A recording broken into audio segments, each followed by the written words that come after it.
Crimea, destabilizing Donbass, and launching full-scale military invasion in Ukraine. It is time to change the paradigm. There will be no security and stability in Europe unless Ukraine's future is clearly defined.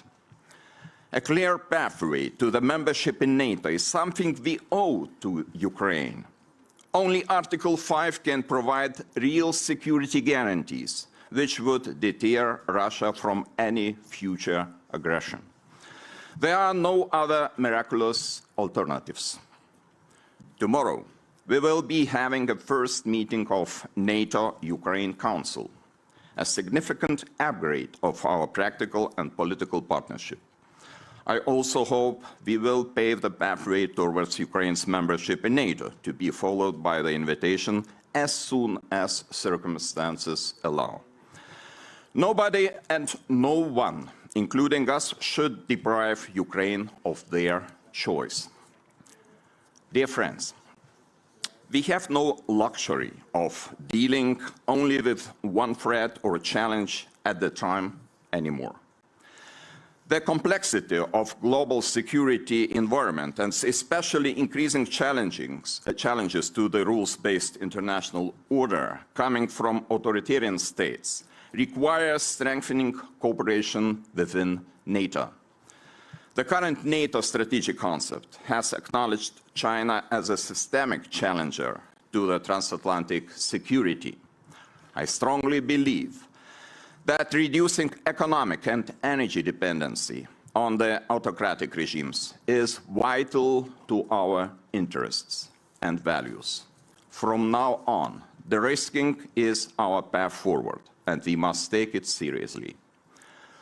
I am happy to welcome at the Vilnius Summit our partners from the Indo-Pacific region. We have a shared responsibility to defend and strengthen the rules-based international order, and developing trusted partnerships in the only way to increase economic resilience and contribute to regional and international peace and stability. We also need a fresh, pragmatic, and coherent policy on the South. It has multifaceted consequences to the allies. I expect your substantive reflection on the challenges and opportunities in the South. It is also crucial to continue discussions on energy, cyber, and technological security, as well as on innovations, hybrid threats, and climate change. All these aspects that I have mentioned are essential pieces of the great security. Addressing them, we would empower the alliance and make it more capable to respond to any threat from any direction. Lastly, I expect we will end the summit in Vilnius as a summit of 32, with Sweden becoming a full-fledged member of NATO. Actually, it's already happening in front of our eyes. I wish you all great success in all your deliberations today.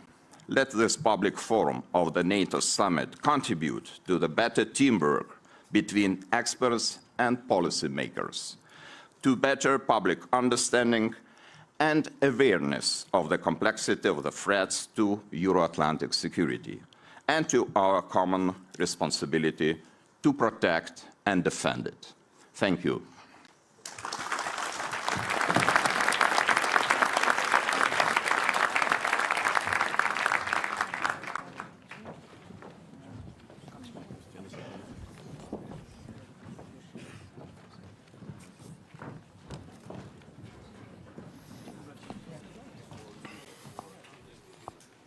It was an honor to hear from the President of Lithuania right after we have heard from the NATO Secretary General. This looks like a promising start of the morning. Before we continue with our distinguished guests, please remember that to address a question in the room, you must raise your hand and wait for the moderator to invite you to the microphone. For those watching us online, you can address your questions by registering on the event website NATO Public Forum 2023.lt. Once registered, follow the registration link received by email to access Slido. On with our forum. Now I would like to introduce Heather Conley. She is the president of the German Marshall Fund of the United States, and she will present the next panelists.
Well, good morning. Welcome. I am so excited about this panel and the extraordinary panelists that we have assembled. If I can briefly introduce Prime Minister Justin Trudeau, Prime Minister of Canada, will be coming here momentarily. He's going to slot, yes, thank you, Prime Minister. That's the empty chair. We have, of course, Latvian Prime Minister Krišjānis Kariņš with us, Prime Minister Kaja Kallas of Estonia, and Admiral Rob Bauer, Chairman of the NATO Military Committee. I am going to take the moderator's prerogative. I'm going to actually change the title of this panel, and I'm going to use a quote from Prime Minister Kallas, that this panel is going to be entitled Defending NATO Territory from the Very First Minute. That was something that you said in May after the largest NATO exercises in Estonia. Spring Storm happened in May, because it's not defending forward, it's defending every inch of NATO territory. So the Prime Ministers have given me a little bit of permission that I'm actually going to first turn to Admiral Rob Bauer to give everyone a 2-minute level set. And this is your challenge, Admiral, because since 2019, the Military Committee has been working on these regional defense plans, upwards of 4,000 pages of classified material. What I wanted to do was just give you the 2-minute description of these 3 regional defense plans, the deterrence and defense of the Euro-Atlantic area, and then I want to bring our prime ministers into the conversation, what this means. I think this panel, with all due respect to the focus, the exciting news about Sweden that the Secretary General noted today, the important information about Ukraine, this conversation about defending NATO, this generational shift in thinking, I think is the most important thing we're going to talk about today. So there you have it. You, Admiral Bauer, 2 minutes or less. Tell everyone in the audience what they need to know about these 3 regional defense plans. Okay. We actually now have the plans in place for defending our alliance every inch.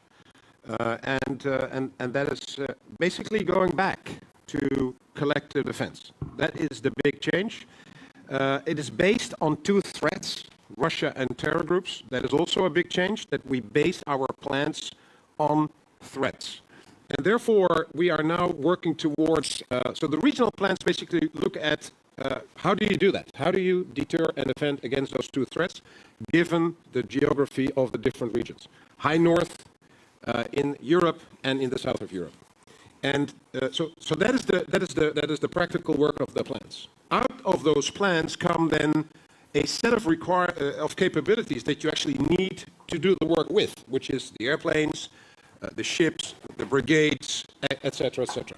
So that is the next step, that we talk about what is the set of capabilities we need in all domains: cyber, space, maritime, land, and air. So the set of capabilities is the force structure requirement. The next step is then, how do you command and control these forces once we have them? And the challenge for the next couple of years is that the nations that have agreed to this in this summit, to all these plans, to this force structure requirements, to the command and control adaptation, are going to do what is necessary in terms of getting more people at a higher readiness, more soldiers at a higher readiness, getting the capabilities, buying the systems that we need. So it is more investments. It is investments in infrastructure. It is investments in enablement of, good morning. It is investments in enablement to make sure that we do not only have the fighting forces, but also that we are able to have the logistics in place, that we are able to support the fight as we now see in Ukraine. It's so difficult. So 3 regional defense plans, high north in the Atlantic, the central plan, which covers the Baltics to the Alps, I think is how you've described it, and then Southeast Europe. Those 3 regional defense plans. Prime Minister Trudeau, welcome. Good morning. Apologies for... No. I call this perfect timing because I'm going to throw the first question to you. So no rest for the weary. I'm sorry. Admiral Bauer just described these 3 plans. And really, you just arrived to Vilnius from Riga, where you made a historic announcement about an additional 2,200 Canadian forces that will be in Latvia, a 2.6 billion Canadian dollar contribution. So this obviously has huge implications for Canada's role along the eastern flank, but the regional defense plans also have implications for Canada in the high north and the North Atlantic, a huge area of protection for Canada. Help us understand what these regional defense plans will mean for Canada, and how do you, as Prime Minister, convey this to your citizens, how important this is to their security? Well, I think one of the things that our citizens across all our countries are understanding right now is the world is changing, and not necessarily in reassuring ways. The aggressive posture, not just of Russia in its invasion of Ukraine, but the rise of authoritarian powers that are trying to push the limits of the rules-based order, challenge in every function that they can, try and make might right once again, means we have to be absolutely unequivocal in standing up for them and bringing our citizens along. There's no question that in Canada, like everywhere, inflation's a challenge, housing prices are a challenge, labor shortages are a challenge, the hangovers from the pandemic, worries about climate change. There's so many things going on that additioning to this geopolitical instability as something we also have to step up and spend on requires explaining, but not that much explaining. Canadians understand deeply how if Russia is successful in redrawing lines on a map in Ukraine, then everything else around the world becomes more dangerous and more destabilized. And people are now fully convinced that what happens on the other side of the world does have an impact on them. So Canadians have been extremely supportive of the close to $8 billion that we've invested in military, financial, and humanitarian support to Ukraine over the past short while. And they're also very enthusiastic about what I was announcing with Kristianis yesterday, which, as you say, is a doubling of the Canadian contingent in Latvia as we move towards brigade side, along with others, because holding and strengthening NATO's eastern flank against Russia is unbelievably important. But just last summer, I was up in Cambridge Bay, Nunavut, which is one of our more northern communities, with Jens Stoltenberg to talk about the posture around the Arctic and how Canada is continuing to make investments in not just in military in the Arctic, but in Arctic sovereignty, which for us goes through the people who live in the Arctic. Infrastructure, communities, economic opportunities, protection of the climate, presence, and active use of Canada's Arctic as part of how we're going to make sure that as unfortunately the Arctic becomes a more and more accessible theater of operations or of interference or of exploitation, Canada and other Nordic countries are very much connected. I say other Nordic countries because a couple of weeks ago I was in Iceland with the Nordic Council talking at great length about what we were going to do to continue to work together to protect our Arctic. But the world is changing. Canadians get that, and I think people throughout the alliance as citizens understand how we need to step up, as Rob was pointing out. Absolutely. Prime Minister Kanesh, I'd love to hear from your perspective. Obviously, this is an incredibly welcome announcement. What are the challenges very specifically for Latvia integrating Latvian national defense plans into NATO defense plans? Admiral Bauer, I think that is really one of the key challenges of these regional defense plans. And is Latvia sort of struggling a little bit as Lithuania has with the hosting of these additional forces? You have to provide that needed infrastructure. Would welcome your thoughts on how citizens are welcoming this news. Well, citizens in Latvia are very welcoming. The only disagreement with Canada is occasionally on the ice hockey rink, but otherwise, there's there really it's understood the Canadian commitment, and now the additional commitment is very appreciated. But remember, in our country, the development of our also thinking about defense. So prior to 2016, when Russia, with the special operations, annexed Crimea, I think there was a general thinking, not only in my country, but in many NATO countries, that sort of a real attack and territorial defense is maybe not the #1 priority. Since 2016, all of that has changed. So we have the Baltic air policing. The Canadians came in with the EFP. The EFP today has 11 NATO countries, and the Canadian leadership has cracked the nut of making 11 different armies actually be able to work together, units from different militaries. Everyone is in the same standard, but when it comes down to practicalities, people are speaking different languages, different procedures to get all of that working. Now, Canadians do diversity well. Yeah, I think so. And now what they're doing is the nut that has been cracked, they're basically doubling the size of that nut. So it's an order of magnitude, not necessarily a new challenge. Now, from our side, we have regionally, I think it's still the largest military base in Ādažs in Latvia. We have approved, appointed money, and the laws have been passed for a new training area, a 5th or 6th training area in Latvia, which will be more than twice the size of the existing one, and actually larger than all the other bases combined, some 25,000 square kilometers. It's a huge, maybe I got that number wrong. Well, you can find it on the website at any rate. But it's a huge training area. So we're making all the investments to host everyone, because also we've reintroduced the conscription in our military. Our defense spending, we were planning on hitting 3% in 2027. Now we've moved forward with the conscription, with a purchase of air defense, with purchase of coastal defense, and with advanced purchase of the rocket artillery, the HIMARS systems. My finance ministry says we could hit 3% next year of defense spending. So we have really upped the game in terms of what we're doing ourselves. The Canadians are, of course, taking a great leadership position here, and we will have additional training areas. So it's sort of doing everything that we've been doing for the past 5-6 years, and doing it on a grander scale. And pressing the foot down on the accelerator, absolutely. Prime Minister Kallas, as I mentioned, Estonia has a 183-mile border with Russia. You've been exceptionally articulate and outspoken about NATO's laser-like focus on defense. In May, Spring Storm, which was the largest NATO exercise in Estonia's history, I mean, how does these these strong regional defense plans, what are the impact for Estonia? Would you like to see a larger British presence there? We had, obviously the UK had 1,500 forces for that exercise.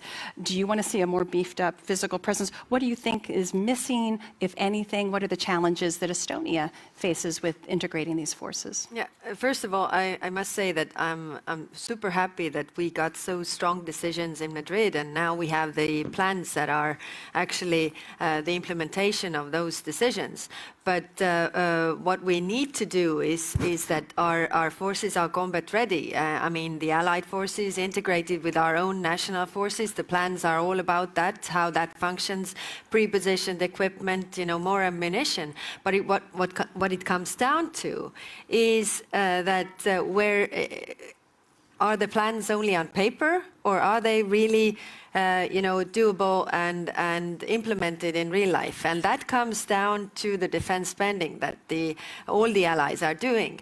And when I was looking up the figures, it was interesting to see that in 1988, all the NATO's allies invested 2% of their GDP to defense. And why? Because the threat was real. The Cold War and the threat was real. And now 11 allies are doing that, and I have the feeling that maybe there is no such understanding to everybody, or that the threat is real, and even more real as we have a conventional war going on. So what we really have to do is boost our own defense spending, and that means also giving assurances to the defense industry to boost their production, because what we see here, I mean, they talk about the cluster ammunition, it is related to not having other things to give. So in order to be really ready to defend ourselves, we really have to fulfill those plans with the war-fighting capabilities and be combat ready in case it's needed, and it is all necessary for it to be never needed, because then it acts as a deterrence when it's credible. You've actually advocated for NATO thinking about a new floor for defense spending at 2.5% or even higher. Do you think that's where NATO needs to press all members? Of course, the Wales commitment will be honored next year at the Washington summit, that 2%, does it need to be higher to fulfill these plans? I'll ask that to you, Admiral. Of course, every ally decides themselves, and it is already, if everybody would do this 2%, that would be already a great deal. I would just, illustrate this. I mean, the period from 1999 to 2021, all the European allies of NATO increased their investment in defense by 23.9%. And US, the same period, 65.7%. And now Russia, the same period of time, 292%. And China, the same period of time, 592% increase. So the point is that the threat is real, and we have to do more. And one more historical fact. In 1933, the investment spending in defense in Estonia was record low because there was no political support. You have other things, investing in education, social affairs, all the worries that you have, domestic problems. And in 1939, it was clear that you have to boost the investment in defense, but it was already too late. It's not like with COVID that we can react when the problem is here, and we can get our act together and react then, but we have to really prepare in advance so that we would not find ourselves in this situation. Admiral Bauer, I think two questions for me. I mean, do we need the capabilities that are required to implement these regional defense plans? Is spending on track? And there's a time horizon here. As you yourself have said, this is going to take several years. The exercises, the personnel, the capabilities. Do we have that time? How do you manage that? And then I'm going to turn and talk a little bit about Ukraine and the implications there for... I think I fully agree with Prime Minister Kallas. Time is of the essence here. After we have agreed, the leaders have agreed to the plans. And that's great news because it is historic that we now have for the first time in many, many decades, real plans for changed and much better plans for collective defense. So, but it starts now with doing what we need to do. And that's what I said. It is the investments. It is, so it's not only about the money. The money is necessary to be able to invest. But it's also about more personnel, doing the right sort of exercises, exercising against those plans. No fictitious scenarios anymore. We talk about Russia as a threat in the scenarios. And so we need to do all these things as soon as possible, but it will take time because recruiting more soldiers, building infrastructure, and it's not only in defense, it's also military mobility in Europe. It's still a problem. That is not easy to move things through Europe if it comes to the military and ammunition. And in a war, you want to move ammunition as food through Europe. And it's not easy. It's still a lot of restrictions. So we need together to feel the urgency to actually make it work. And it's not only about the money. There's a lot of work to be done. And it starts tomorrow after the decision, after the summit. We all have to start doing what is necessary to make it work. And it will be difficult and it will take time because it is not a switch, it is a path from where we are to where we need to go. There is a little bit of time, that's the good news, because the Russians are not as good as they were when they started the war. So we have a bit of time because the plans are based on the strength of the Russians when the war started. So if they reconstitute to that position, we're still in a good position with our plans. But we need to do everything that is necessary. And Prime Minister Kallas talked about the industry. That is a serious issue still, that we have to find the right people to connect and to make sure the money becomes available for investments, that they start to invest and to make larger production facilities. It's simple as that. I know you've been working since 2019, but the work begins today, and that urgency, that's the clear message. Prime Minister Trudeau, I'd like to change slightly, but it's the same thing. Ukrainian Foreign Minister Kuleba wrote in Foreign Policy a few days ago, he was making an argument that let's not think what NATO can do for Ukraine as we contemplate the packages, but what Ukraine can do for NATO. And he was suggesting that a Ukrainian brigade is going to be defending NATO's eastern flank, a hardened, capable Ukrainian military. Are we not thinking sufficiently about how the Ukrainian military, when they're in NATO, will actually be a huge additive to protecting NATO's eastern flank? And I really would love your reflections as we go down the panel, and then I'm going to add a second part to that.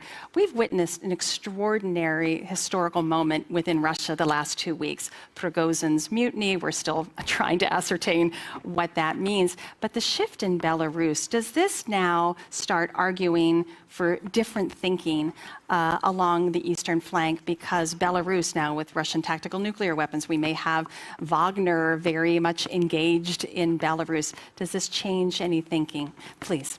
Well, first, in regards to Ukraine, when Russia invaded Crimea in 2014, Canada was one of the countries that decided to step up right away and start training the Ukrainian military. And from 2015 onwards, we trained up till the beginning of the war about 35,000 members of the Ukrainian armed forces, and since then have only stepped up. I was actually just meeting with some Canadian military trainers in Latvia who are doing a senior officer and a middle officer corps training exercise in Latvia, and for Ukrainians.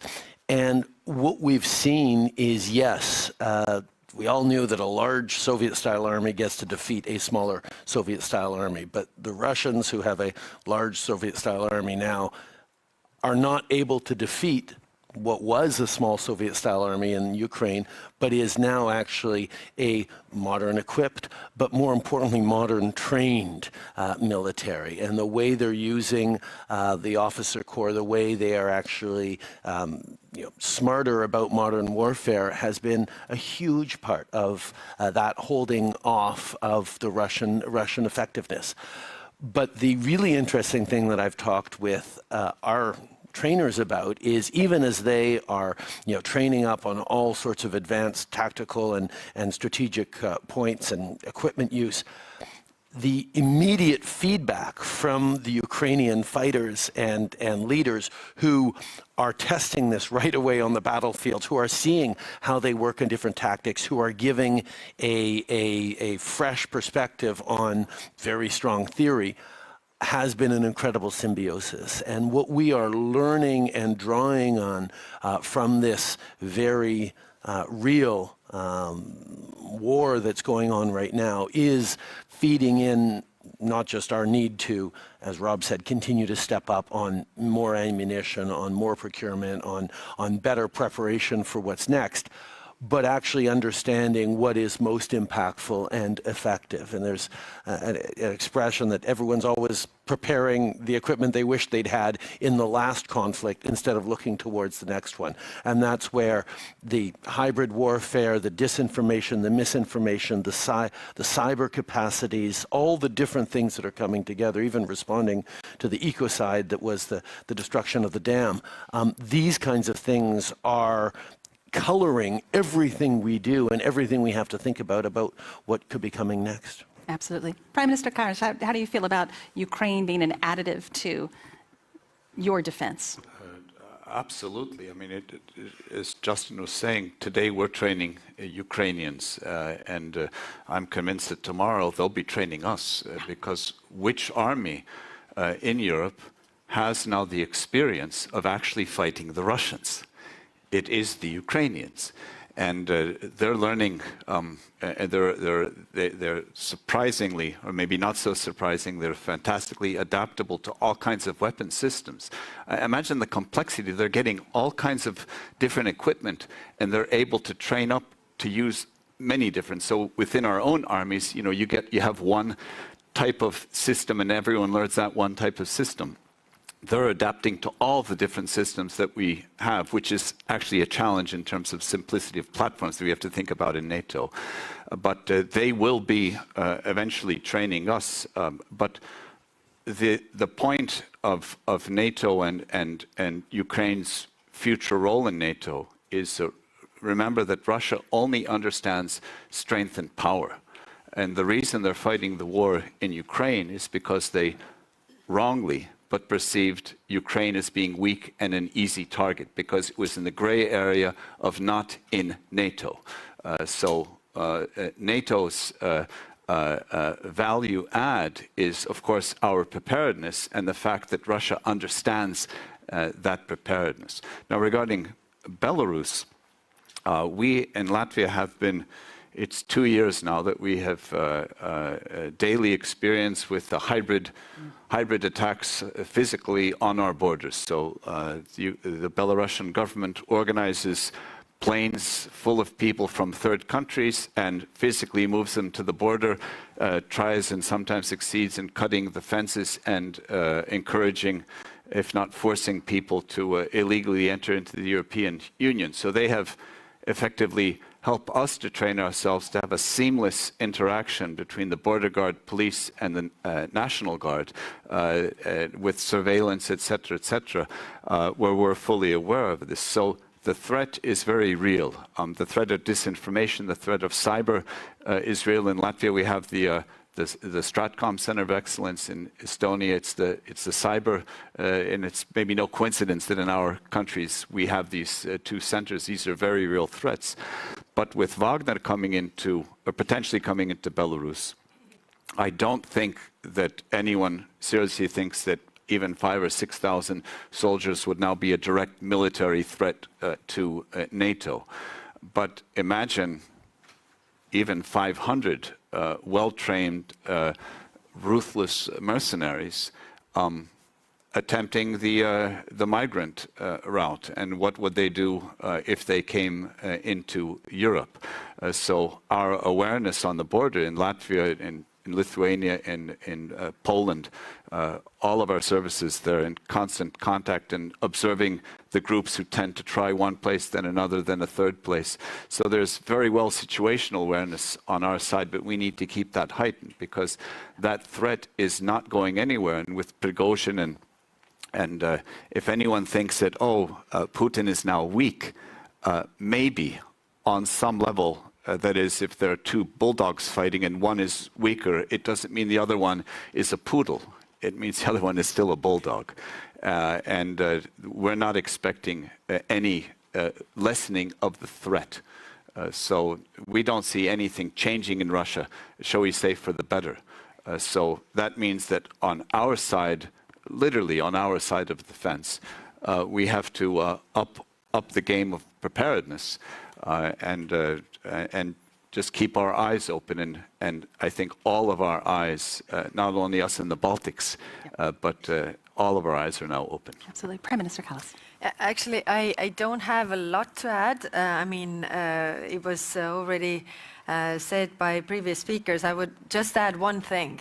I mean, reading about the NATO enlargement and when the Visegrad countries were accepted to NATO, then one of the German representatives, and I don't remember who exactly it was, said that it would be, let's accept the Poles because Poland, because it would be so much better when the Poles are fighting for us and not the Germans. And actually, that could be the same quote right now. I mean, the Ukrainians are fighting for us so that the Americans, Canadians, Latvians, Estonians don't have to do that. So that's why I think the point that you made, that they bring something to the table, and as Christiani said, I mean, they are the only army that has actual experience of fighting the Russians right now. That is the biggest threat. Thank you. So I'd like to welcome any questions. There's a microphone right in the middle, so I'm going to have you line up at that microphone right in the middle, and please introduce yourself. We have a quick 10 minutes. I'm going to, while you're making your way to the microphone, we're getting a lot of questions about this balance about China and the Russia challenge, and in fact, there was one question, Prime Minister Trudeau, to you, that as Canada is obviously now really increasing its presence in Latvia along the eastern flank, does it have the defense resources to be able to manage the threat towards the North Pacific? So we're going to take the four, I see three colleagues, really rapid fire, so we can get turned back to the panel. So Ziggy, please introduce yourself. Thank you. Zigis Pavilionis, former ambassador in Washington, D.C. Of Lithuania. Maybe one question to Prime Minister Trudeau. You know, in Europe, we are more or less united on making a clear path for Ukrainians' NATO membership. But we have a problem in Washington. Why don't you, as neighbors of Americans, help us in Washington for them not to make the same mistake as we did in Bucharest altogether? Because if we do that mistake today in Vilnius, Baltics could be in trouble. Thank you, Ziggy. And Olena Halushka, International Center for Ukrainian Victory. It will be very complicated for me to put my question after Mr. Pavilionis, but I also have the question to Prime Minister Trudeau. That's the question basically from 40 million of Ukrainians, and Canada as a very strong supporter of Ukraine, which has always been. Will you support Ukraine's invitation to NATO at the Vilnius summit?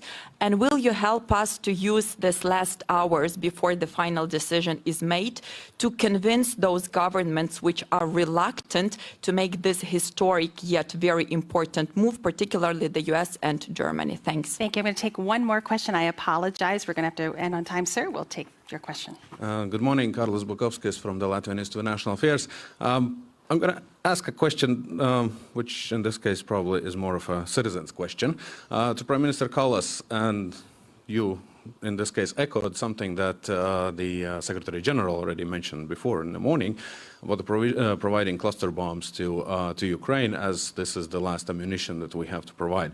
So my provocative question is, doesn't that send a little bit of message that NATO has no ammunition left anymore, so that we're sending the last one and this is the last one? Thank you.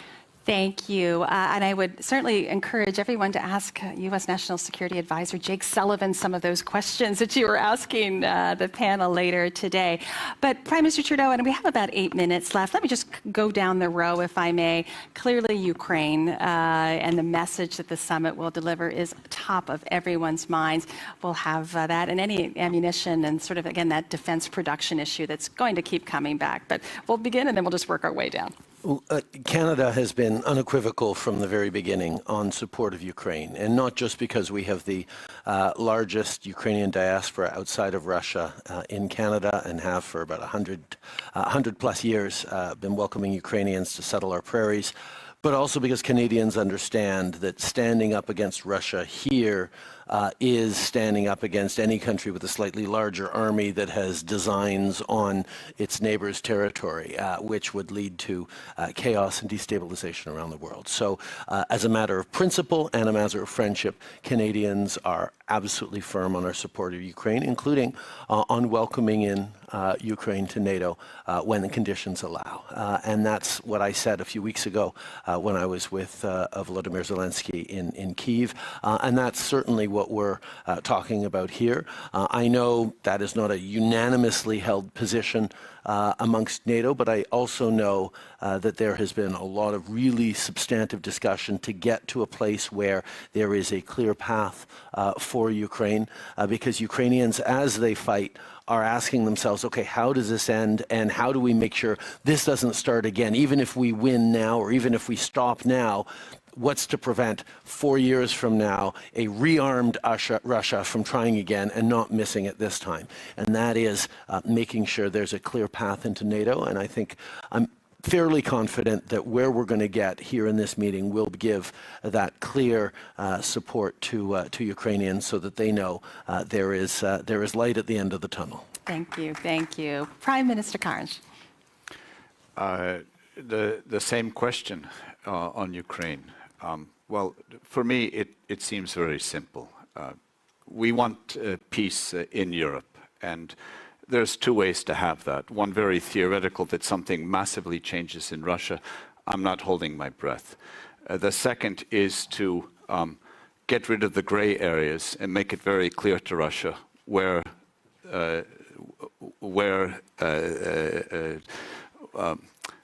their limit is, and that is NATO. So only when Ukraine will be in NATO will we be able to have a stable peace. It's not a complete peace, because Russia will still be there, Russia will still be a threat, but it's only then. So to me, it seems very obvious this has to be the exit of this conflict, that an independent, a liberated Ukraine becomes a member of NATO. The only way for a stable peace. Prime Minister, what would your message be to President Biden on this question? Well, we have been sending those messages, and we are talking about these things. I think fundamentally we have the same view. And again, I mean, going back to Clinton and Gore, who said that when the NATO was enlarging, that we can't leave Ukraine out in the cold with a furry neighbor besides them. So I think we have the obligation, but as Justin said, for us it is very important that we have the path, we have concrete steps that we agree how this is going to happen. We understand that it can't, happen while the war is going on, but concrete steps by moving closer to, steps like having this constant review, seeing that the systems are interoperable, all the things that we can do, and when the opportunity window opens, then we can do this in order to stop this. Because I'm of the belief that the only security guarantee that is the cheapest and that really works is NATO's membership. I mean, our countries are a living example of it. Now, coming to the question that was directly addressed to me, then of course we have our stocks, we have enough to defend our countries. We all do. I mean, we give what we can give so that we are not left defenseless. And this is all the talk, I mean, because it is all the talk about what we can give so that we don't let our guard down, because the threat is still real.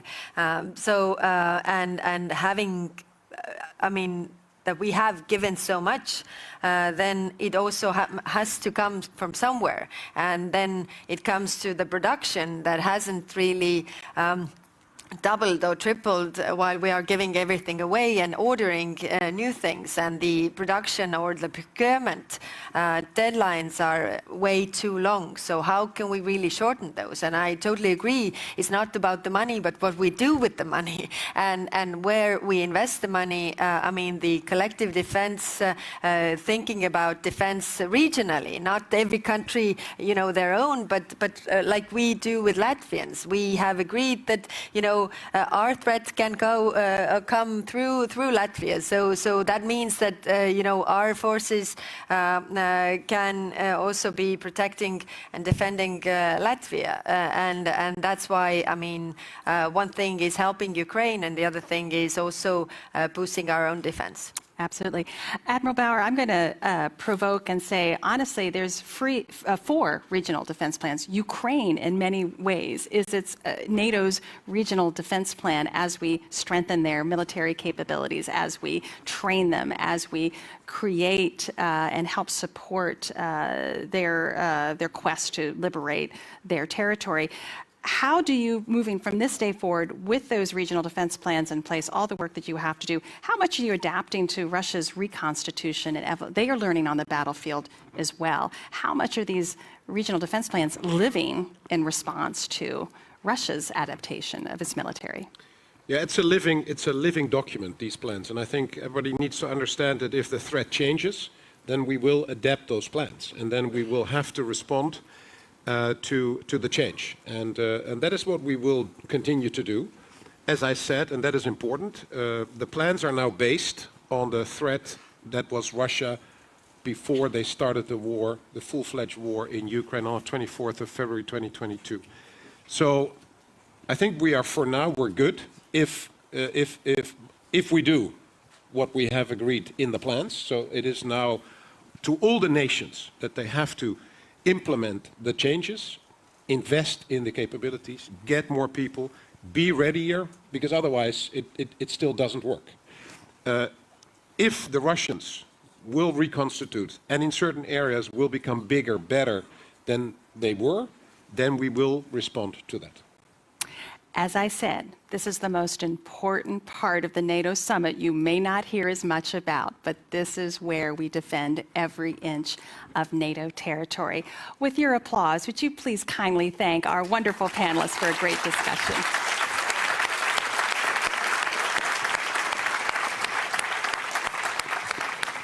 Thank you.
Thank you very much for this engaging session, and thanks for the audience engagement. Now we are having a 15-minute break. 15-minute break, and after that we will have more for you to come.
please, everyone, take your seats, and we will continue our public forum here in Vilnius, Lithuania. The next section will be in the spotlight with another distinguished NATO guest, the NATO Deputy Secretary General. So now, I give the floor to Benedikt Fanke, the Vice Chairman and CEO of Munich Security Conference, the moderator of the session.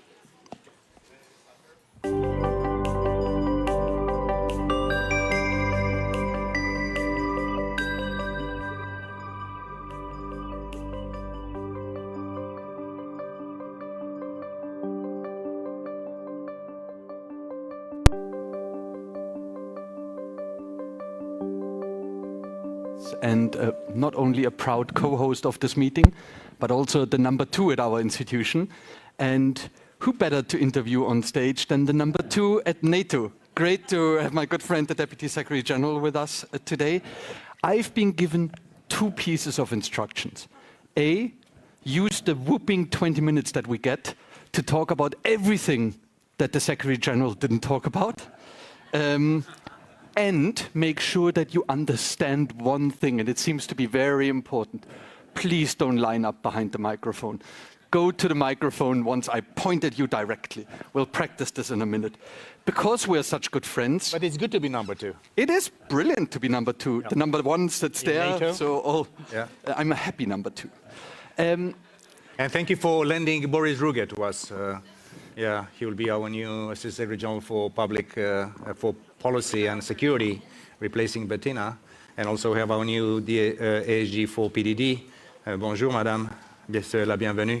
So it's good to be number 2, indeed. Excellent. Yeah, and please give Boris back when you're done with it. So, you know, some of the things that the Secretary General didn't talk about: China, climate change, cooperation between the European Union and NATO. But for some reason, he also missed talking about Greek and Roman goddesses. And I have a couple to go through. Amongst many other things, you're responsible for innovation at NATO. And let's talk about Diana. Diana, the Defense Innovation Accelerator for the North Atlantic, and the Roman goddess, not only of hunting, childbirth, but most importantly, of crossroads. Did you know that? So we at NATO, we in the Alliance, are certainly at crossroads when it comes to innovation. And I'm wondering, are we taking the right turn? Are we going in the right direction? Are we learning the right lessons on innovation from the war in Ukraine? Oh, thank you so much. You know, I chair the Innovation Board in NATO. I'm very happy that with the Munich Sicherheit Conference, we have this partnership between our advisory groups. There's nothing more fundamental for our alliance and for the free world than to maintain our technological edge. It's the essence of who we are, the essence of our economies, of our militaries, and in the end, this is something that NATO is doing.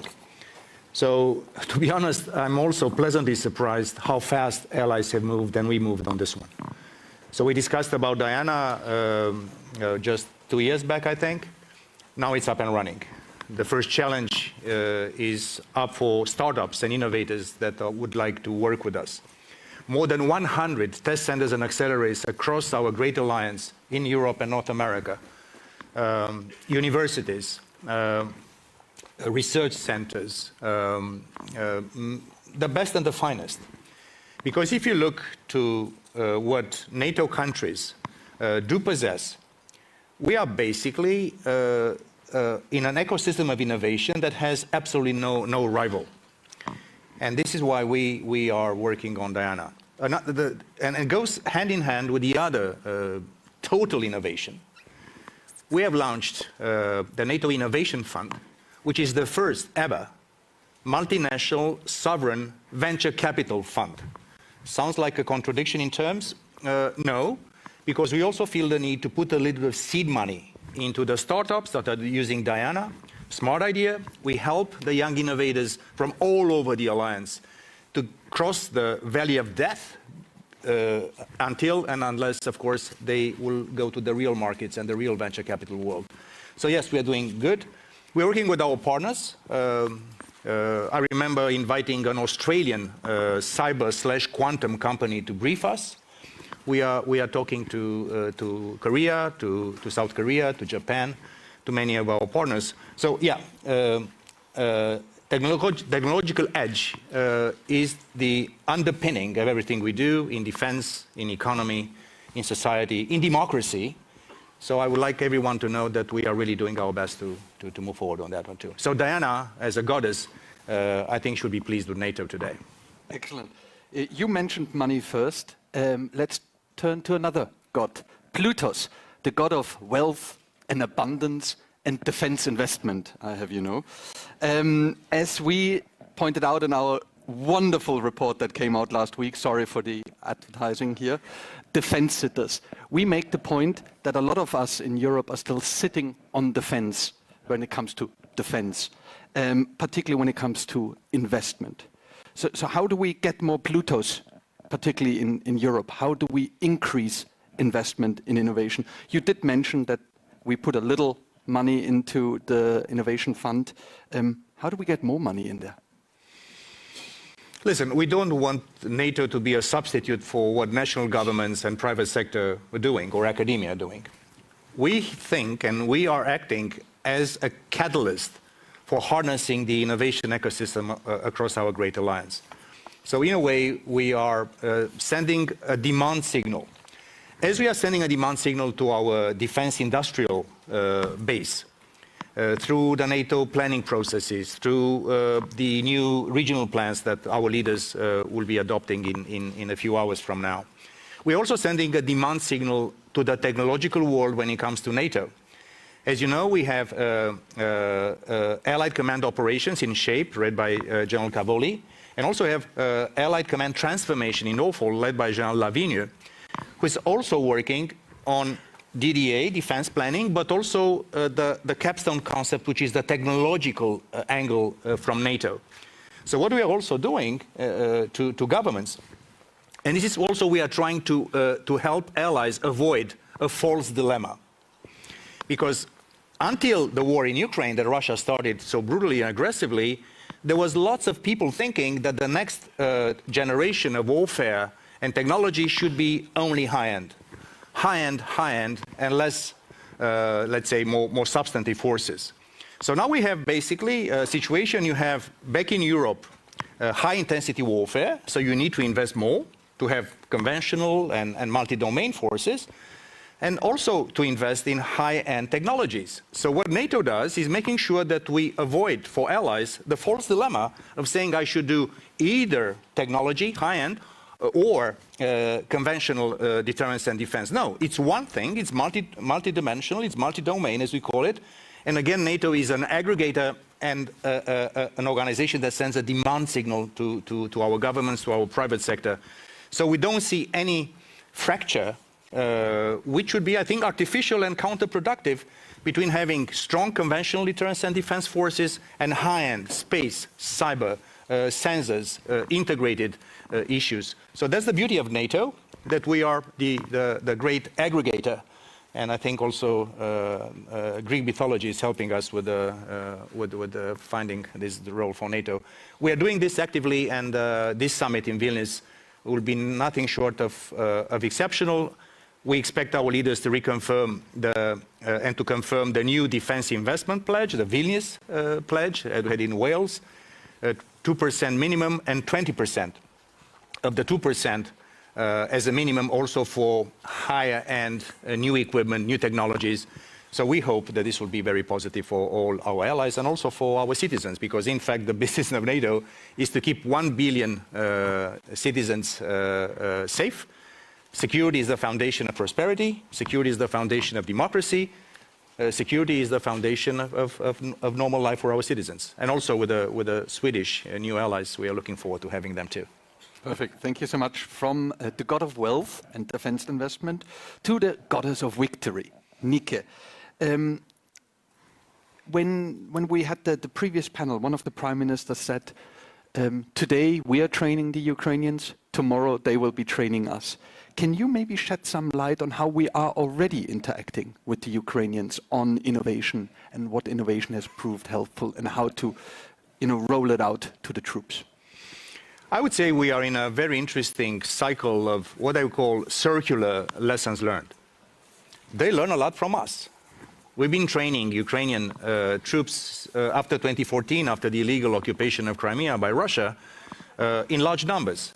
I've seen Prime Minister Trudeau here just before us, and Canada only has trained since 2014 tens of thousands of Ukrainian troops. So Ukrainians are learning a lot from us. Command and control, NATO doctrine, how to use smart equipments. And they're moving away from the Soviet era, not only equipments, but also doctrine, which is so obsolete and so underperforming. But we're also learning from them. It's not only us, our militaries, but also our private sector. Lots of things we do for Ukraine are coming from governments, but also from private sector. For cyber, for space, for smart apps. And I think also NGOs working embedded in the Ministry of Defense of Ukraine like we do not do in NATO. So I think it's a circular lessons learned process, and we are looking forward to making these things even more structured. So they learn from us, we learn from them, and together we are stronger. Perfect, many thanks. Now that I have warmed you up, let's turn to you and let's begin to grill the DSG. Can I see a hand? This is for number twos? Too? That's for number twos, yes. Okay. That's advertisement for the job. Can I warn you, my staff has printed out a 5-page list of Greek and Roman goddesses, major and minor. If you don't ask questions, I'll just continue with the god of war, the goddess of wilderness, and some others. So okay, you better raise your hands now. Please, sir, come to the microphone.